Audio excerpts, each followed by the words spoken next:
Season 2, Episode 16. And I remember asking, like, why? Why do you need a sketching class? And this one woman so succinctly put it, like, when we're in team meetings and talking about things, they're sketching things out, and then they hold it up and say, you mean like this? And everyone's like, yeah, that, yeah. And they're driving the conversation then.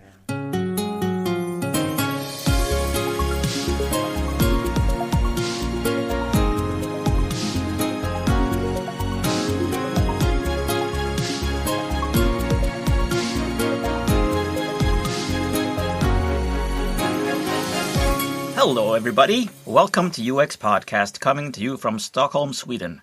We are your hosts, Per Axbom and James Roy Lawson. Balancing business, technology, people, and society with listeners all over the world, from Latvia to Hungary.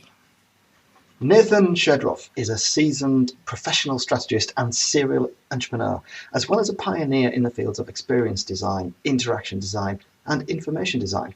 Currently, he's creating new tools and models for new ventures, and we caught up with him when he was teaching a workshop about strategic impact.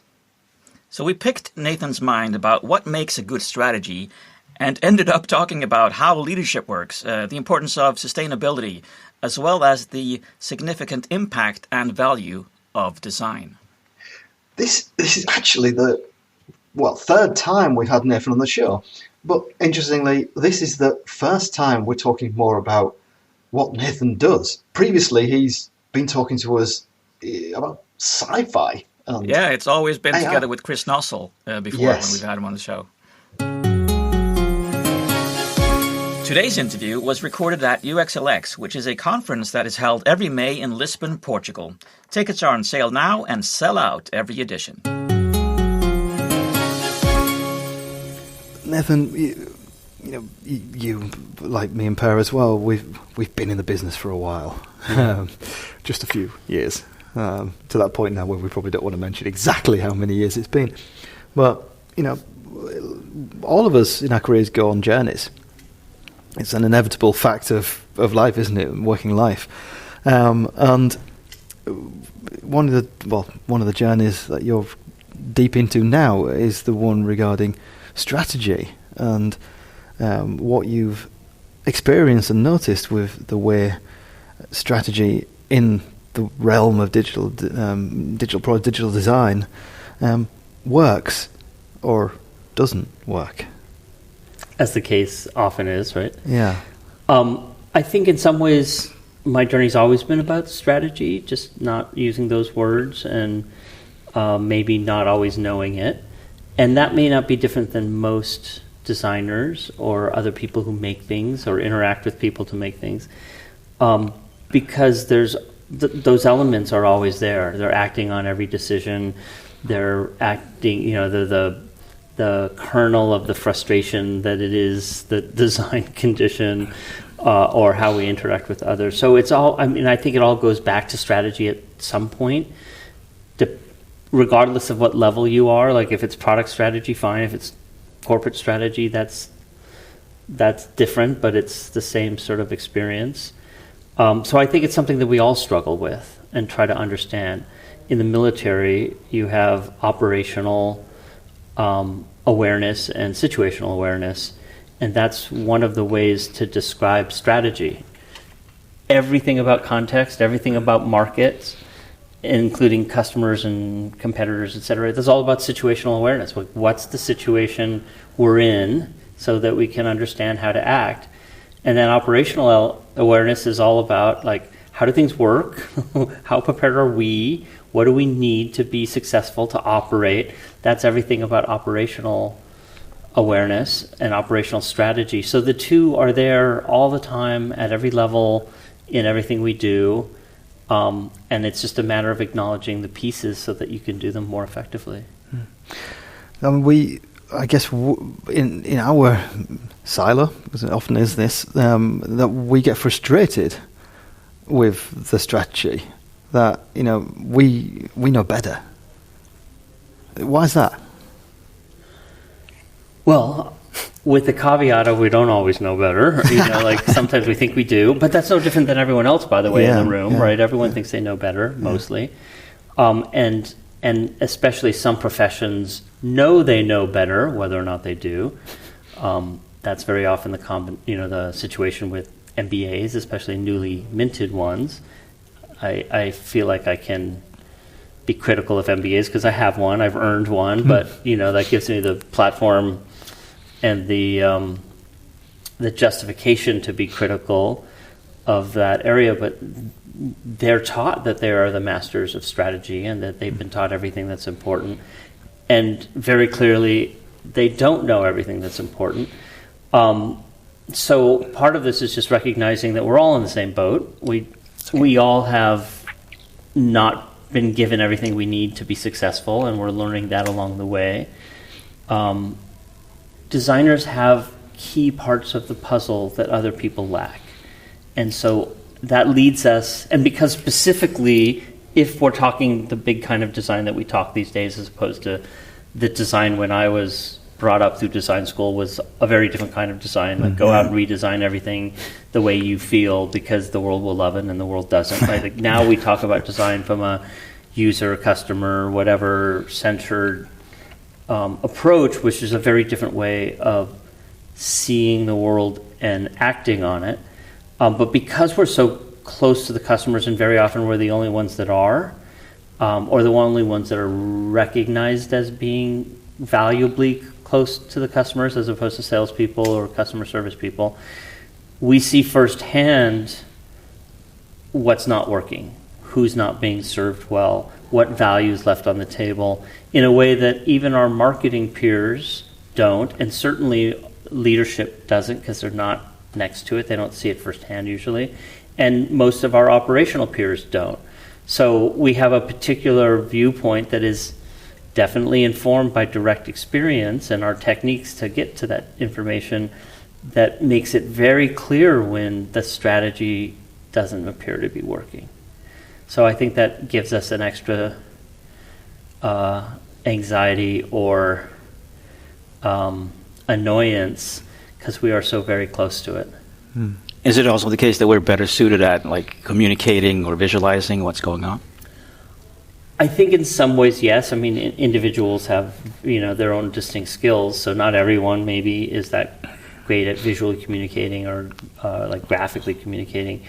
But we are, most design programs, especially in interaction design and product design and graphic design, we're taught how to communicate visually, and that can be really powerful.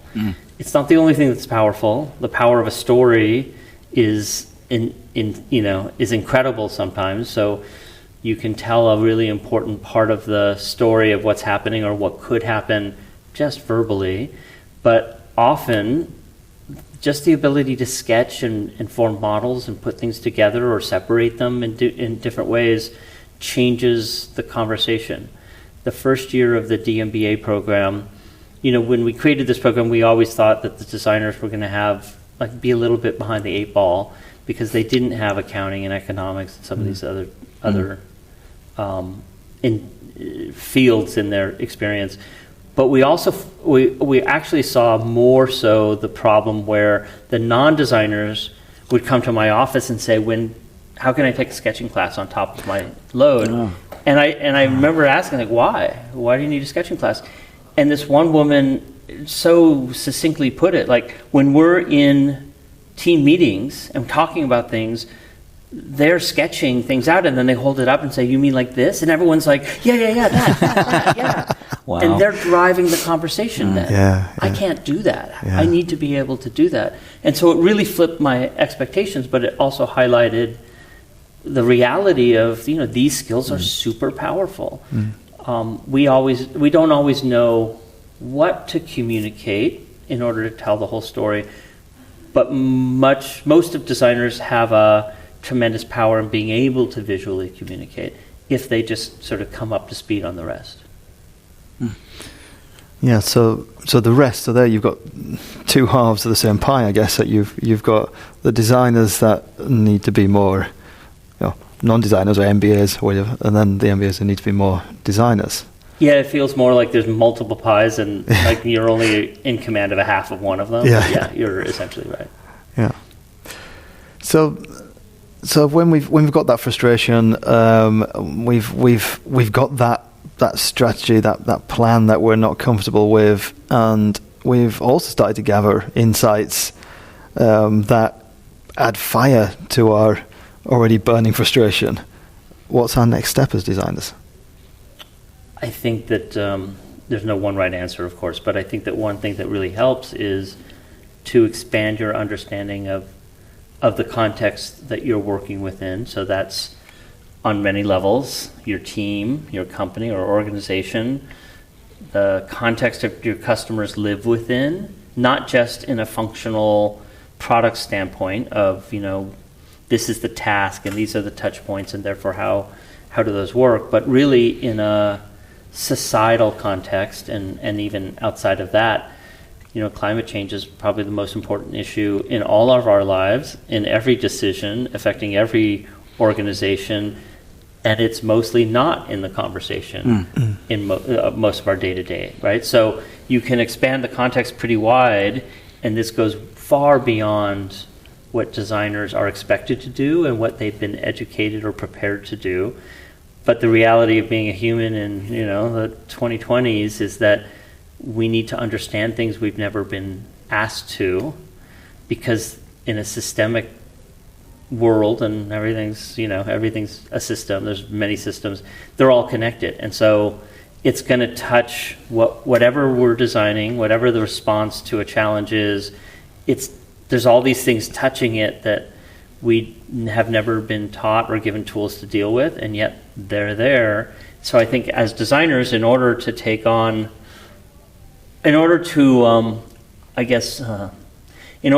earn the ability to have conversations that we think we should be having or being invited to, or to earn the influence that we all think we deserve because of what we do, the way to earn that is to learn and develop an understanding of all these other systems that are at work and how to deal with them. Because that's the only way you can be satisfied and make change and have impact. And it's also something that sets us apart from the rest of our peers. So are we the ones who take that flag and run with it, and are the ones who should convince others of it? Or who takes the leadership position here? It's a great decision. Or a great question. I think that can happen. It's not an either or, because if no one else is picking up the flag and it needs to be picked up, then by all means pick it up and run with it. But at the same time, if you know someone better that should be leading the flag and you can help them pick it up and run with it, that might get you all to a better spot faster anyway. I don't think any one person has to be, no one can solve everything, and there's clearly more challenges than we're going to solve anytime soon. But it doesn't have to be either or. The other thing is you use the word leader, which I think is something that not everyone aspires to be, but everyone sort of deep down thinks, I'm not a bad leader. And one of the ways to become a better leader is to understand what leadership is, which is to have a really clear definition of leadership, because it reduces down the essence of what does that role mean? What is that mechanism really? And so the definition that that's resonated the most with me, that I always go back to, is a leader clearly communicates a vision that other people want to follow. And all the elements of leadership are right there. Clear communication, so everything that we were just talking about, of communicating visually or telling powerful stories, you don't get to be a leader unless you can do some aspect of that. Clearly communicate a vision. What is it that you want everyone to be doing, or where do you want us all to run to? If you can't point to it, then don't expect anyone to follow you. That other people want to follow is the rest of that definition. So if you don't have that understanding of people, society, the market, your organization, whatever, if you don't know what they would want to follow or what they would respond to, it doesn't matter what their vision is, it doesn't matter how clearly you want to communicate it, like, people aren't interested. So if you can do those three elements, help create, maybe collaboratively, that better vision, clearly communicate it to the people that you're trying to lead or motivate, and understand that it's something that they actually will respond positively to, then you're worthy of carrying that flag, or at least you've helped someone else carry that flag. What I think about here, though, is I guess in part timescale, but then in part crossing into someone else's domain. You know, we're talking about leadership here, and we're not talking about insights and things that we've noticed something maybe isn't quite right with strategy and so on. Then there's that scale there. I mean, if there's a minor thing, maybe you don't want to run too fast with the flag.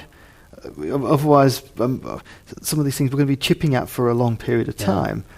And I get the fear, well, not fear. There's a feeling that you're going to get quite a kickback from an organisation if you become too strong a leader at the wrong point, a wrong position in the organisation, with an insight that clashes with an established mindset. Oh, geez, that's not going to work. Yeah, it might not, and which means maybe you're in the wrong organization, right? Yeah. Maybe that's your decision to rather than say, my organization is not ready for this, they're going to be threatened by it, so I won't bring it up, and I'll just continue doing what I'm doing.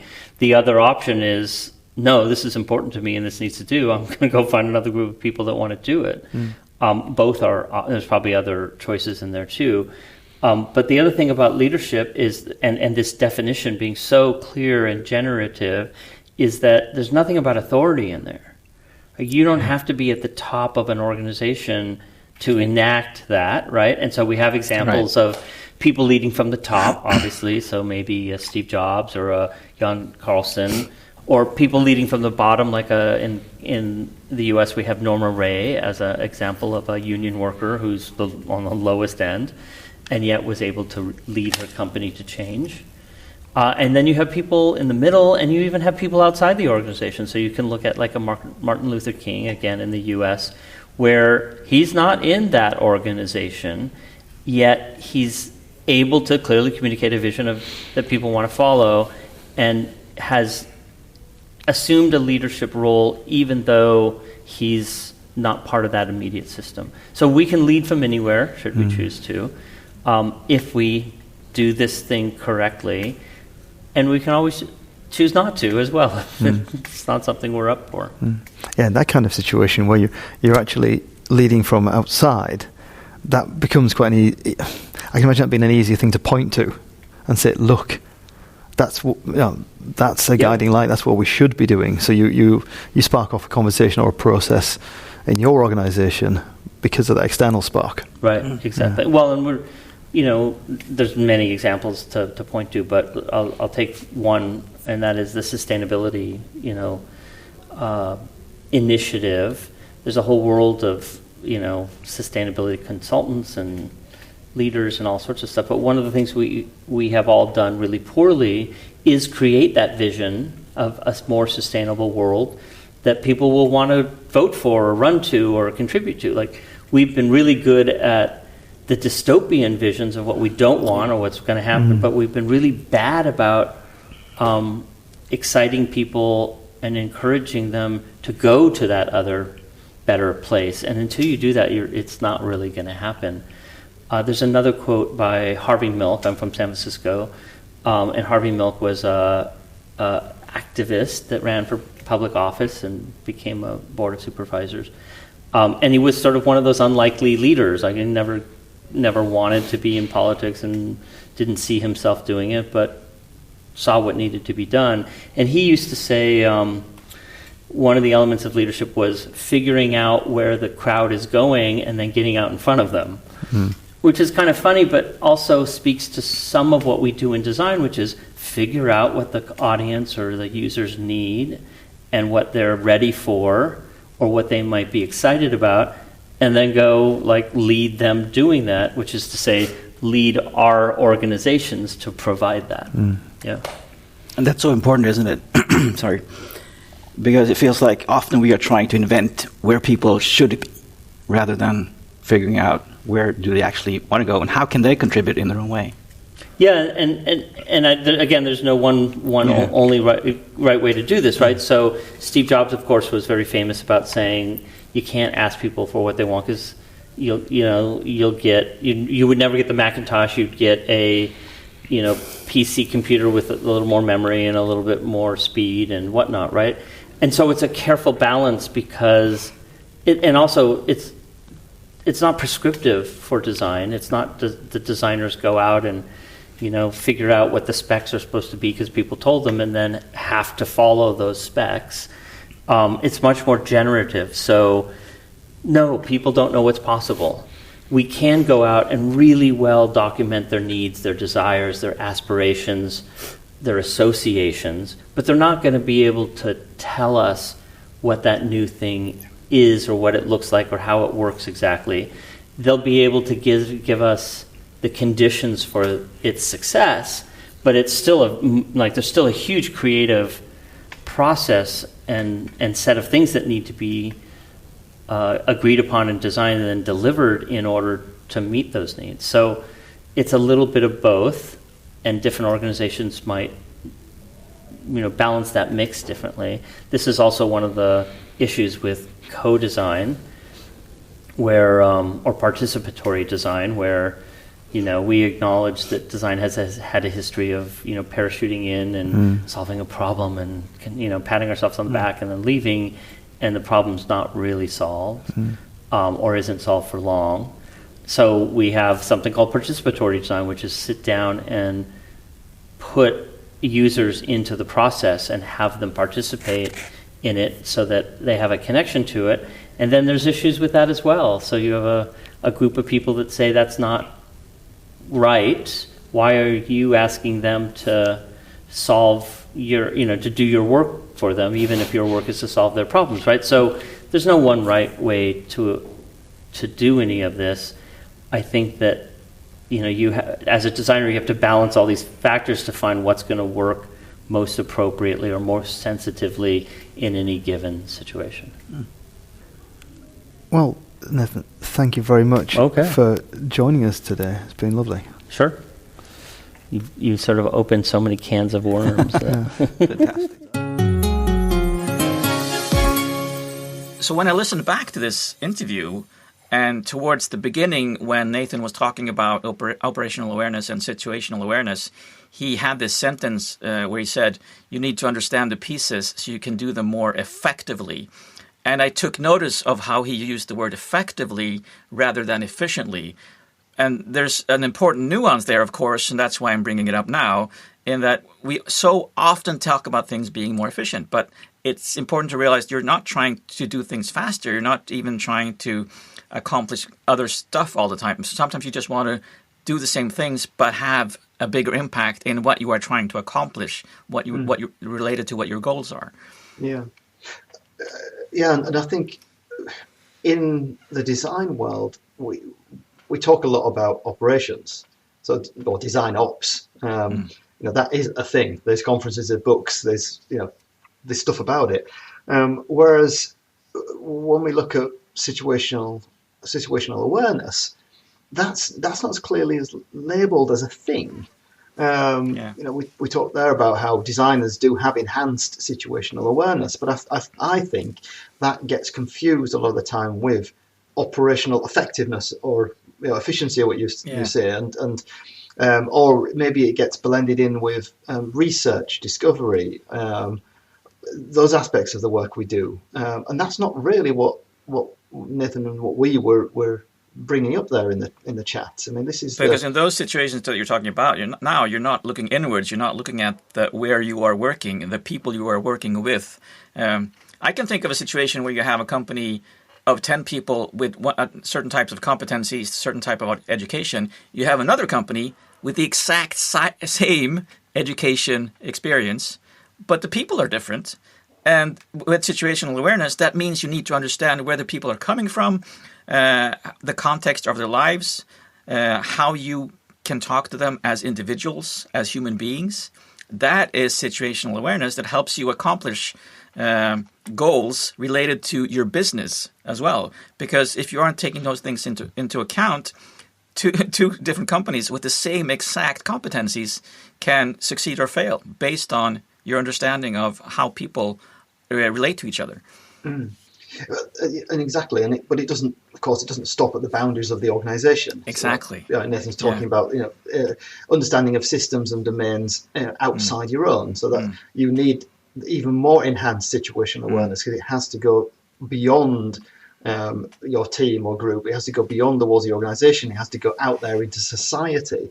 And sort of that's what I'm saying as well, because you have to go outside into what are people's home lives like, what are their home situations like, and what are people thinking about constantly. And when Nathan said about climate change, it's something that the most important thing that is affecting us all right now is climate change. And at the same time, we're not talking about it inside our organizations. We don't talk about it on an everyday basis usually as part of our work, whereas we could. Absolutely, but I mean, of course, that's into the understanding of yes, you might say it's the biggest thing affecting us in the world right now, but how that manifests itself and how that is perceived on an individual level is not necessarily the case. I mean, it might be I need food, I need a job, peeling it back. Oh yeah, definitely. We're putting on our systems thinking, but thinking about worries is what I'm doing. Yeah. So what we're doing there, you're understanding maybe that an underlying problem is a bigger systemic one, but your situational awareness would allow you to understand that how you can observe it manifesting itself in your team, your customers, your people around you, maybe and the expectations, an underlying root cause. Yeah. And the expectations of all of those parties, and how should we as a company be addressing this? Why aren't we doing more? Perhaps people are thinking that, but since we're not talking about it, we're not addressing it. And it's making them actually work more poorly because it's taking up so much of their mind. I think clear leadership as well. Nathan, of course, says it's very important. I mean, of course it's important. It's one of those things that you kind of say, clear leadership. I mean, why? Of course that's going to be important. Why would it not be? But we time and time again see poor leadership. So when you witness poor leadership so often, that it's worth pointing out what good leadership or clear leadership is and why it's important. Yeah, he had three parts. Like you need the vision, you need communication, you need to be able to communicate and articulate that vision. And that's when we also talked about visualizing as a tool, which was fantastic that he observed that as something that people were coming to him and asking him to teach them sketching and visualization. And then also, but understanding what will people get behind. And that is part of the situational awareness, I think. So just understanding all of those things and having the competence to execute on all those things as well. I mean, it's worth repeating the definition that Nathan generally uses. A leader clearly communicates a vision that others want to follow. And I think there, it doesn't. You don't have to be the appointed leader. That's one of those things. If you want to lead, exactly, then you need to follow that bit of advice, whether you're the kind of official leader or not. That's part of your strategic way of working, would be to adopt that definition of leadership and plan out your actions to make it effective. And I also, again, appreciate so much about how he also acknowledges you don't have to be the leader. Sometimes you have to realize that someone else is a better leader in this particular context, and then your work is actually elevating them to the leadership position. Yeah, you become more of a coaching role rather than leadership. You're the scaffolding, the underpinning of their work and their progress towards your vision, shared vision. I think there's a quote I heard the other day. The only way to change culture is to change leadership or change leadership. So in the sense that leadership has to change themselves, or you change the entire leadership and change them out. So that was really well articulated. There was something else he said that really struck me and I took to heart, in that we're so good at dystopian visions. We're really good at those. but not the optimistic visions, because I spend a lot of time thinking about things going wrong in digital now, and so that's why it's like a punch in the gut. But just finding those positive perspectives, I mean, that's a challenge, and I think that is also part of leadership, is what he was saying. Yeah. I think you're right. I mean, we do get more. I think we get more cynical as we get older. I think, but you're right. It's not the pushing down that helps you succeed. It's the pulling up, isn't it? It's the lifting up. Yeah, and showing that vision, articulating the vision, showing this is where we could go. So never mind that over there. I've talked enough about it. Let's go over there where I can show you something else, a different way of doing things, a different way of being, new goals. So I suppose for recommended listening, people will just need to listen back to each time we've ever talked to Nathan before. Yeah, I mean, that is a really good point to next step in this is to listen back to our chats with Nathan and Chris.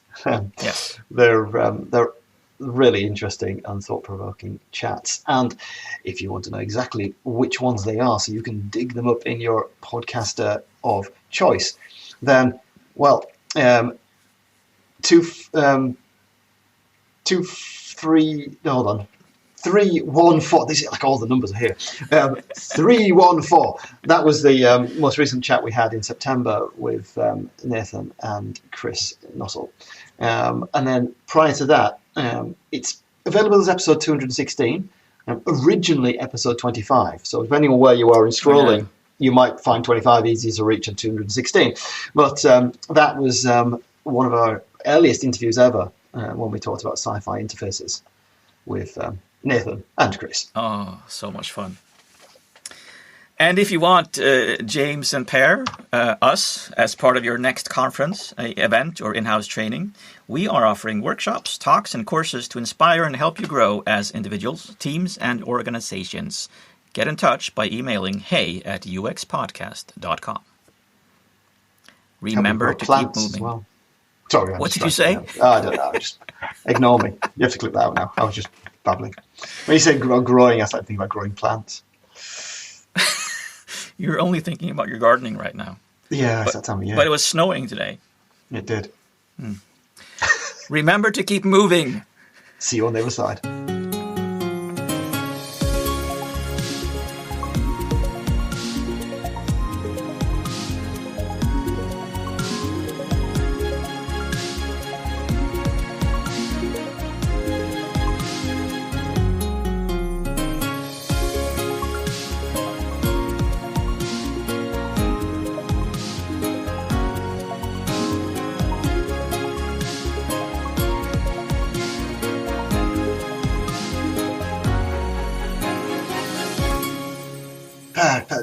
My boss told me to stop acting like a flamingo.